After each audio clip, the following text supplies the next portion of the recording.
good? Dr. Clipz in the building. What's up? What's up? What's up? What's up? Welcome to the Life Coach Zach podcast. Thank you so much for taking the time out of your busy schedule, chilling in the metaverse, trading some Ethereum, making some money in the crypto space from hopping on the podcast. So a little bit about me, my man. I just got into crypto this year. Back in 2017, I bought like 5 ethers at like 350, doubled my money, cashed out, never thought about crypto ever again. One of the biggest mistakes I ever made, because if I would have held on to my crypto and kept accumulating, your boy would be a multi-millionaire right now. But I ain't. But I did get back into the crypto space early this year. Back in January, bought some Bitcoin, bought some Ethereum, bought some Doge, right? And look, hey, it hasn't been a bad year.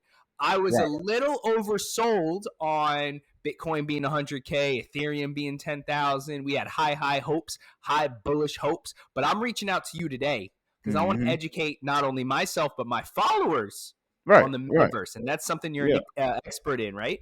Yeah. I wouldn't say expert, but I just say well-versed. I didn't explore it. I didn't sold. I didn't, met people, built it up. Just, pretty much experienced it. And that's where I can't really I wouldn't say you can call anyone an expert, but it's just so many different facets that haven't been explored, that is just so many opportunities for people to come into their own niche via the metaverse and just expand in that aspect. So I wouldn't say expert, just an educator. Well said, my man. I love the beginner's mindset. So what's your niche within the metaverse?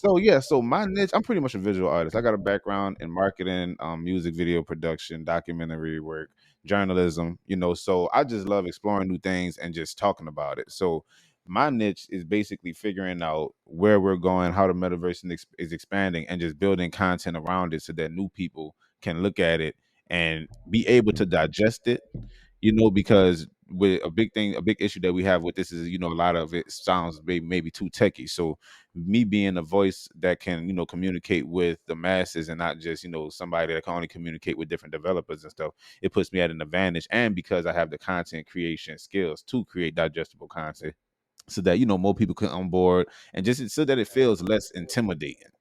Amazing. Well, I'm gonna give you a great opportunity to help even more people out today on this podcast. I want you to keep this as surface level, as simple, layman terms, brother. I want a second grader to be able to understand what you're putting down.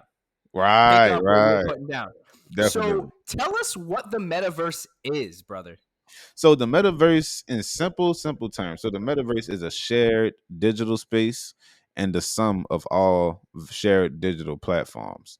So when I say that, it's just basically a fancy way to say the internet. An internet that, and what gives it the metaverse whole theme is that virtual reality aspect, the immersion. Now that, we're not just experiencing things through a 2D screen. Now we can experience things from a full point of view and actually touch and stuff like that. So the concept of the metaverse was actually coined in the book called Snow Crash, which talked about a dystopian virtual reality type Ready Player One type of world. So it was written in a book that I think came out in the 80s.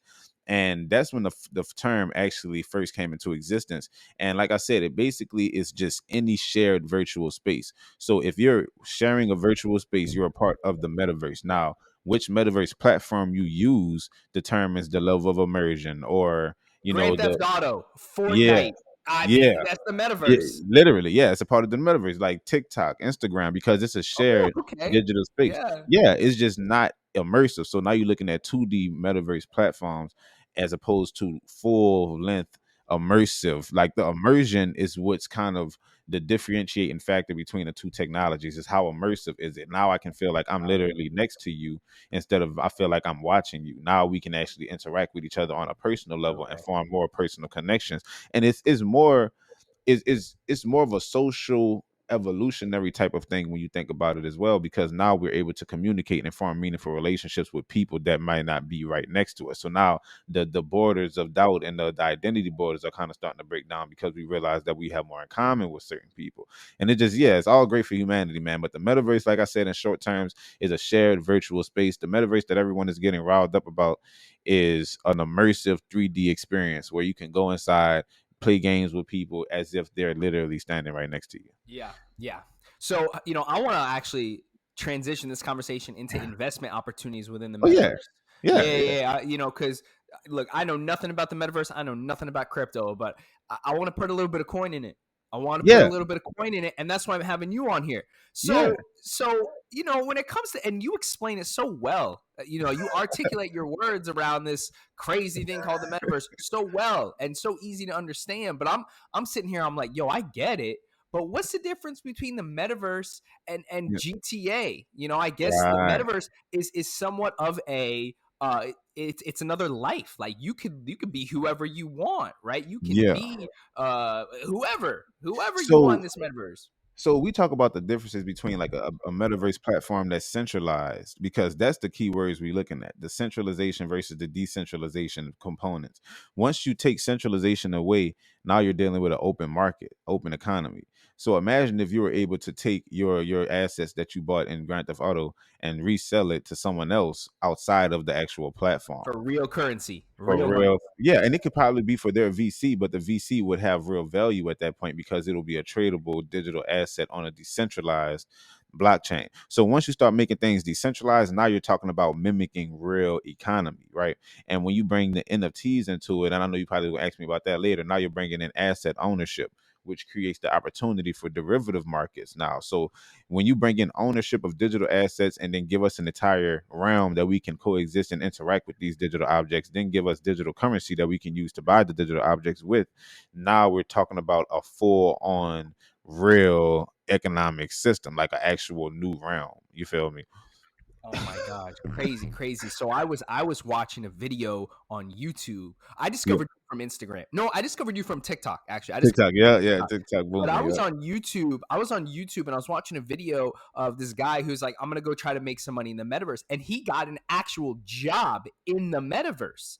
He got an actual job in a casino in Decentraland as Yep. a casino host, making sure everyone was having a good time. No crazy shit was going on. Now, it Yeah. was so unbelievable to comprehend what was actually happening. And if I explain this to anyone over the age of 45, 50, they'll be like, hey, that don't make no fucking sense. Right. But it's a real thing. So just to make it super comprehensible for people to understand that are listening to this podcast, you can go into this metaverse with a VR Oculus Quest 2, or you can just go on your computer. I went into Decentraland just on my desktop. You can go into the metaverse. It's basically like Fortnite. It's basically like Grand Theft Like the Auto. Sims. Yeah, like The Sims. Perfect. Like The Sims. Exactly. And you can literally get a job and get paid in a cryptocurrency called Mana or Decentraland, right? And Decentral games, yeah. you could take these cryptocurrencies and you could sell it for real dollars. Yeah, So yeah. you could actually have a full-time job within the metaverse. You can have a full-time job within a metaverse. And how the casino thing works, the Central Games, which is the casino within inside the Central Land, that's the first real metaverse business. And it was started by this kid. I forgot the dude's name, bro. He on Twitter only got like 2,000 followers, but he literally created the casino structure. And the casino is where I got introduced to my first NFT project, because I was just in the casino, just chilling, gambling. And they had an event going on at the casino. I won a little extra mana, wound up buying one of the assets, aped into the community, made a TikTok about it. The video hit like 50K. Then the founder hit me up, wound up hiring me. And so I didn't, it's so much that came from just being in the casino that day. And the opportunity to not only engage with real businesses, but like you said, to get real jobs in the metaverse is prevalent, because when people go into the casinos, you need people to help, tell you what's going on, because most people don't even know what to do. So yeah, definitely you can really do that. And they have the coin called Decentral Games. So it's a DG token, and you can actually mine that token by playing the casino game. So if you play the casino games and you're betting mana, you're still accumulating that token. So you're still, in a sense, getting cash back for every hand, which is something that no casino ever did before. So it's like, yeah, just different ways that you can reward and incentivize users, man. Crazy.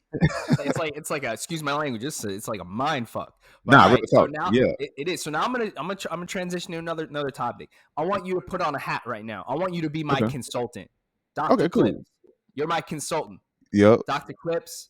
I just got a big check. I want to invest some money in the metaverse, brother. Yeah. I want to invest some money in the metaverse.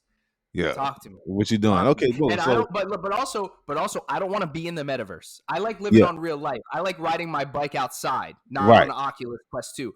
But where am I deploying this cash to make a good ROI on my investment?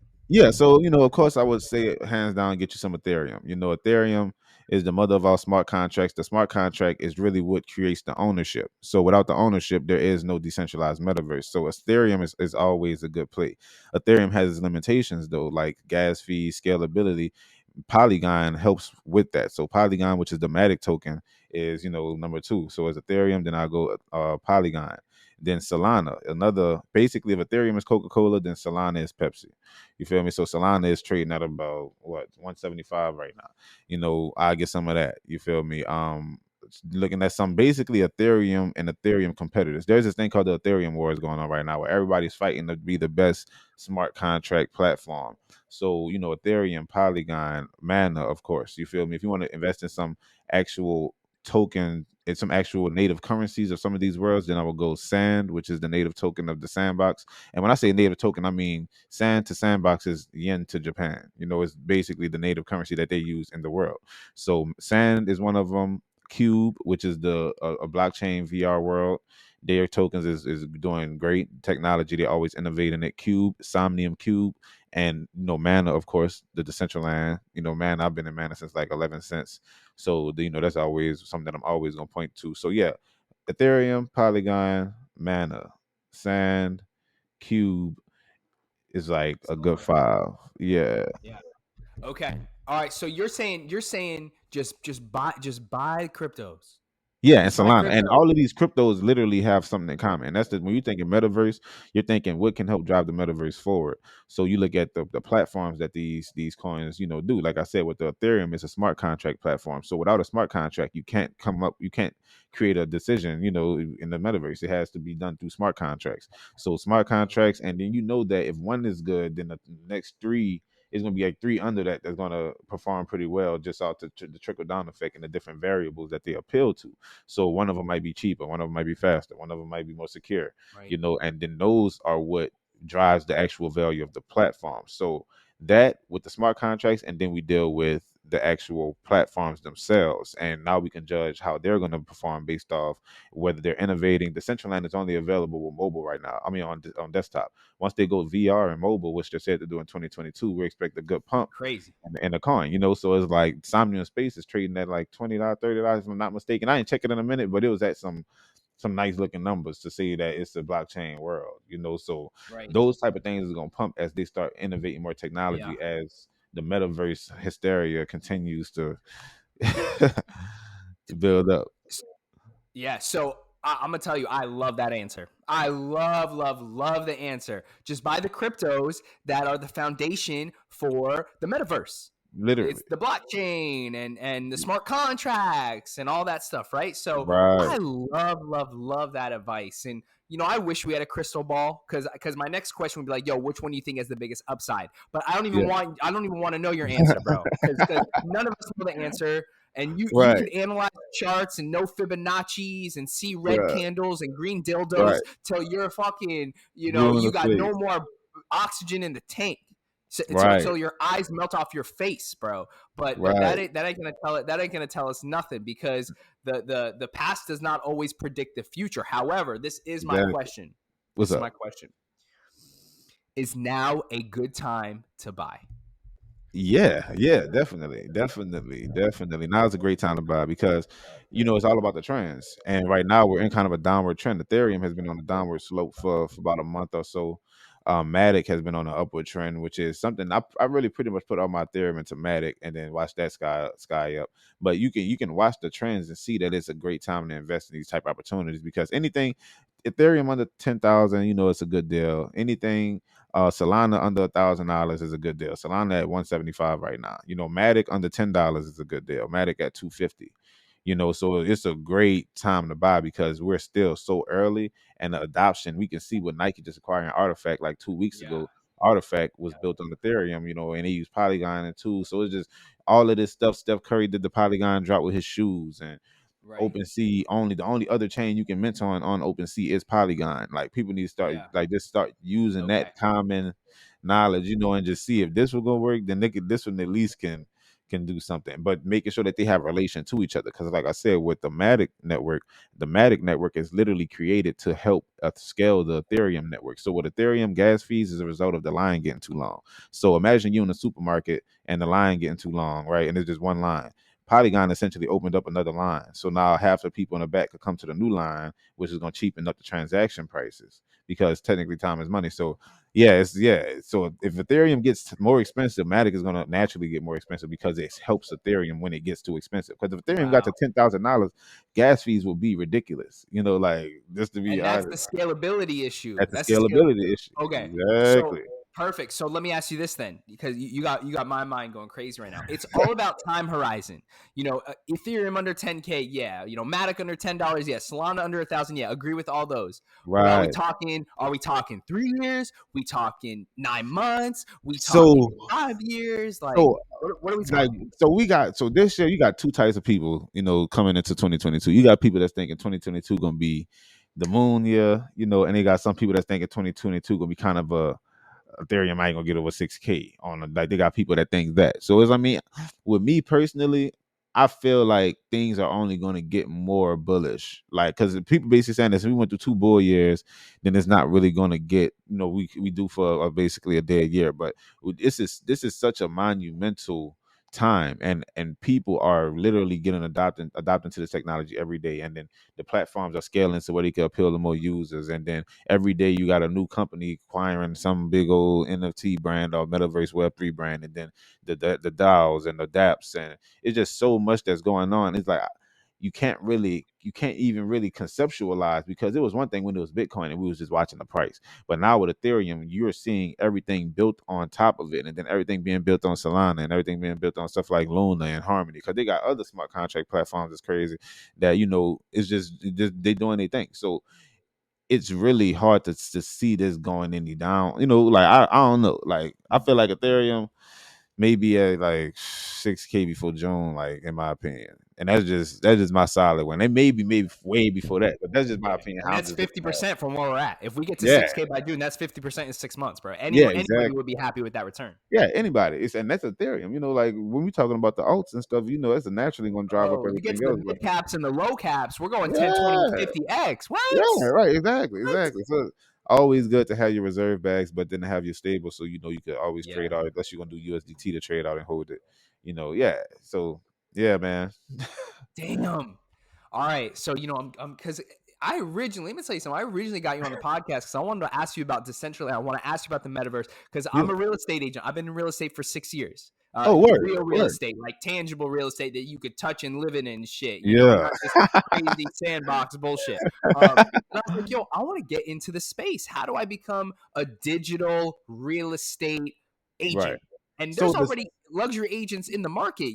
Vegas Dave, Vegas Dave, bro. He just put $5 million into land in the sandbox. Steve Aoki, Atari, Snoop Dogg. Yeah. They're buying up land like crazy. Atari was ahead of the game. I feel like Atari acquired land in every single popular platform, like everyone, like from the Somnium Space to the Central Land to the Sandbox. They were smart with it, and that's a big thing when it comes to it. Like, you're a real estate agent, you're not about to go get real estate in the middle of the desert, unless it's at Vegas or something like that, because you want foot traffic, you want people to actually be going there. So you just take those same principles and apply it to how you would. And then as men, we used to playing video games and stuff, so it's just like you gamifying real life.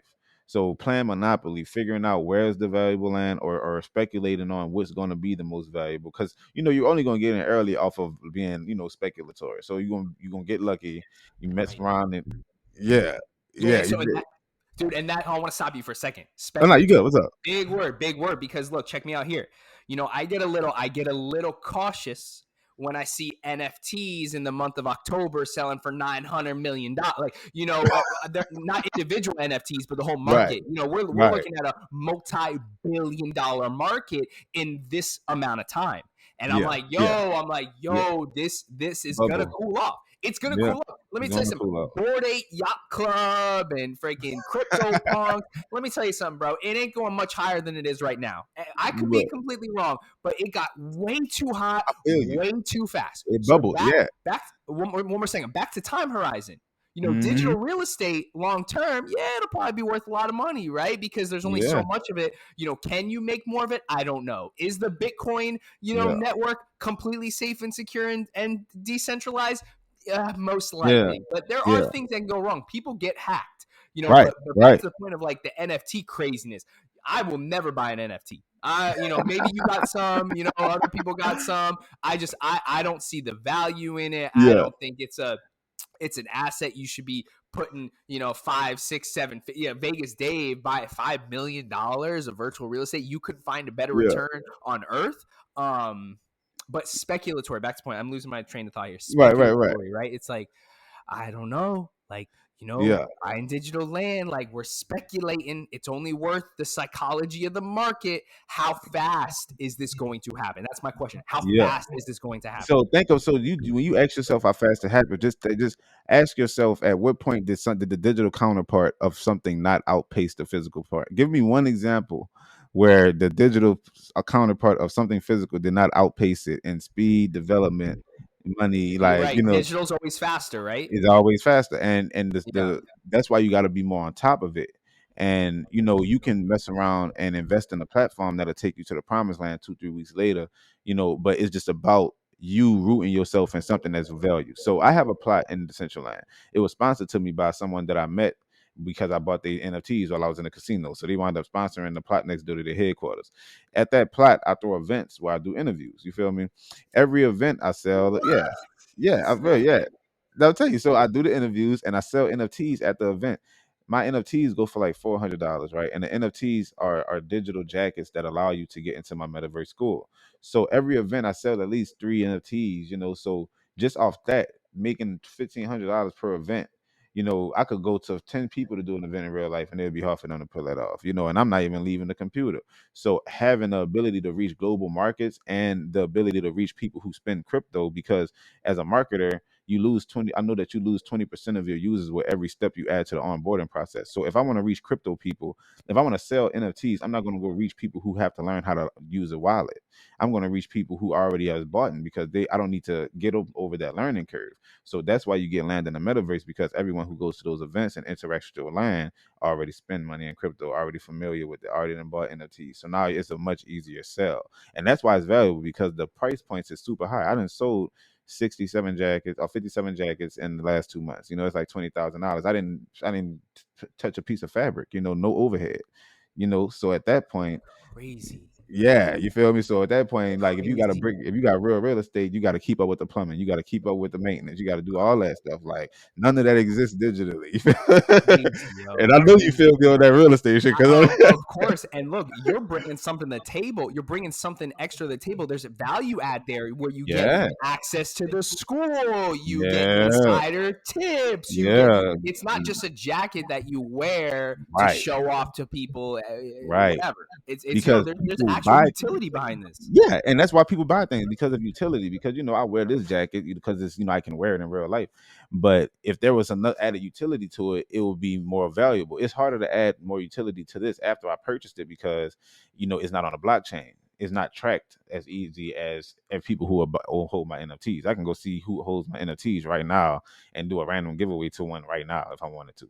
We do the members only giveaways. We're giving away Oculus Quest 2 right now just for the holders. Yeah. Wow. Okay, so I'm going to say 2 things. The first thing I'm going to say is, I think it goes without being said that I respect and admire your hustle, your innovation. I mean, you're an early adopter innovator, and I fucking love it. So I'm going to say that. I'm going to say that first and foremost, bro. I love everything you're doing, bro. And if there's anything I can do to help you and support you, I'm going to do that. However, I'm going to play devil's advocate for a second, okay? Yeah, what's up? Out of respect. All right, so I think personally, anyone that's listening to my podcast that doesn't know anything about crypto, I would never advise them to go buy Matic and go buy Solana. I would tell them to put money in their IRA, which is a tax deferred growth plan. Invest in SPY or the S&P 500. And get there, because this crypto space, metaverse space. It could go to zero. Anything could go to zero, but this could go to zero. So this is where I'm going to play devil's advocate, and I'm going to give you my opinion. And I'm going to explain why I am bearish. why Oh I yeah, am what's up? bearish. What's up? Okay, I'm bearish because this has got so much steam, and Mm-hmm. people turning into billionaires from Shiba Inu, and Yeah. people rushing into NFTs. I was talking to one of my buddies today, smart kid, talking Yeah. about how he's going all in on Marvel NFTs and Mickey Mouse NFTs, and I'm like about to I'm about to faint, bro. Right. And I'm gonna tell him right. His name is Cody. I'm gonna call him out, my boy Cody. You know, like we don't see eye to eye on a lot of investments, right? He wants to Right. buy a Right. ton Right. of Pokemon. He wants to buy a ton of Pokemon cards last year, right? He made money. He made money on I Pokemon know. cards. That's great. But I'm not. I would never tell anybody to go spend $20,000 on a starter pack from eBay, Right. right? So just like bro, right? So just like I'm talking to you or talking to all those people Yeah. out there that don't own any crypto, or maybe you just got a little bit of whatever, but Yeah. I'm bearish because of this, because I think that a lot of the people that are holding the bags right now Mm-hmm. are the retail investors. They're the Yeah. people Yeah. that are Yeah. trying. Wait, hold on. They're the people that are trying to hit home runs, bro. Yeah. When you try to hit home runs, you strike out. Yeah. If Real you're an talk. early Yeah. Real adopter, talk. you're buying Matic or you're buying a Solana or whatever you said at 11 cents, you know, you're 20x in your money. Yeah, of course you're going to be all in.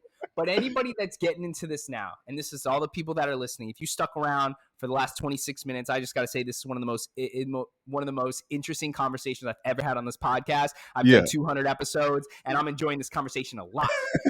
So if you stuck around up until now, thank you so much for your time, attention, and energy. And this is not financial advice. This is not financial, right? I gotta say it. This is not financial advice. But I'm bearish. I'm bearish because so many people are FOMOing into the NFTs. So many people are FOMOing into the Shiba Inus, and so many people think that this is going to be their ticket to a Lambo. Right. Right. Right. Right. Right. So, and that's why I'm kind of bearish And that's. because I think the momentum Mhm. is done. And I'm going to leave it at that. I think the momentum is done. So this is why I think that the momentum is just getting started. So basically, and my camera might cut off. My mic will still be rolling though, because my battery getting low on the camera. But basically, this is why the momentum is gonna go crazy, because it's fueling the ecosystem. You're only looking at it from a trader's economy. The traders are, of course, the people who just coming in to get rich. But we're looking at the developer side of things, the community build. Like there's so many derivative markets that came from the opportunity to own digital assets. The digital asset market is a multi-billion-dollar market. Just go ask Rockstar and Fortnite. Go ask Mario. Super Mario is one of the most expensive digital assets in history. You know, the only difference is decentralized. So now the user, the person who's invested, can now become an owner, and now they can take the stake that they've invested into the game and reap real benefits from it. Instead of 2K selling me a new character every year, you know, I can take this, build this up, and then resell it. I can get me a team of Pokemon like Axes and then go resell them and fight them and then earn money. And then we sleep on the amount of people who are underprivileged. You know, like the things that you were naming as far as like to put your investments in, I wouldn't know what half that shit was, bro, because I'm not even in that. Like we don't learn that. You know what I'm saying? Like we've been in situations where we just in survival mode, you know, and and more people are in survival mode than not. And for this to be an opportunity to where not only you can use the currency, but use your artwork and tokenize your own art, you know, digital assets. You could tokenize music, photos, you know, 3D objects. Anything can become an NFT. And the speculation with the FOMO is people with the profile pictures. The profile pictures is just a digital asset that gives you access to a club. It's like a club membership, like a yacht club ticket. You know, like there are yacht clubs right now to where you don't even get an NFT and it costs you $200, like $300,000 to get in. The Ferrari, Crazy. yeah, the Ferrari is a club. Like you can't even buy certain Ferraris unless you have Ferraris already. You know, like just, you know, like this is literally the access that comes into it. So the reason why I'm bullish is, and people are going to lose because it's a lot of FOMO, you know, but you beat FOMO with education. You know, like that's the answer to calming yourself down. You educate yourself and you realize that you don't even have to buy a coin. If you provide a service to someone who needs and within the space, then they will pay you in coin. I haven't bought Ethereum in like years. Like everything, and people just pay me in it. You know what I'm saying? So it's like my position in Ethereum. If you look at my wallet, they'll see that I took a position in Ethereum at like $100 just based off of how much people send it to me. You know, so it's like you don't even got to acquire it by putting in your own money. Just use your services, use your hands, use your gifts, and monetize that. You have a bigger market because now you're dealing with a global market instead of your local market. So, and they spending more money with you. So it's like Crazy. And the freedom behind it. And the freedom. There's no government. There's no government, deflating your purchasing power. They can't. Instagram can't take your page. Like the central land can't take your land like Instagram could take your page. Like if you put something on your land, the central land can't shut it down. The government can't shut it down. Nobody could cut your well off. Like what happened with Lil Boosie or whatever. They take his Instagram. We be every day we be dreading the moment why Instagram possibly could get taken down. Like Lil Boosie badass. I love it. How old are you, bro? I'm 28. Okay, I'm 31. All right, okay, cool. Yeah, all right, yeah, definitely, man. So yeah, it's the opportunity for freedom and liberation, dog. And as the technology gets more easier to adopt, it's going to be harder to make your gains because now it's more mass adopted. So as things are harder to do, it should drive you to want to do it because you're going to learn skills that are. It's like basically the barrier entry is high. So once you get over the barrier, it's going to be hard for a lot of other people to get over. Amazing. Whereas when it's lower, it's like everybody running through, so you don't even have no space. My camera just cut off, dude. But you're good, brother. We're gonna end it here. To all the people that are listening on Spotify or Apple Podcasts, thank you so much for listening up until now. You could follow Dr. Clipz on Instagram, and to all the people that are watching on YouTube, if you stuck around up until now, thank you so much again. I'm gonna drop the link to Dr. Clipz's Instagram, his NFT club, his website, his TikTok. Everything is gonna be there. Dr. Clipz, thank you so much for your time today, thanks, brother. Zach, bro. Yeah, thanks, bro. We gotta definitely do this again sometime. Absolutely, man. I'll talk to you soon, all right? Man, thanks, man. You take care.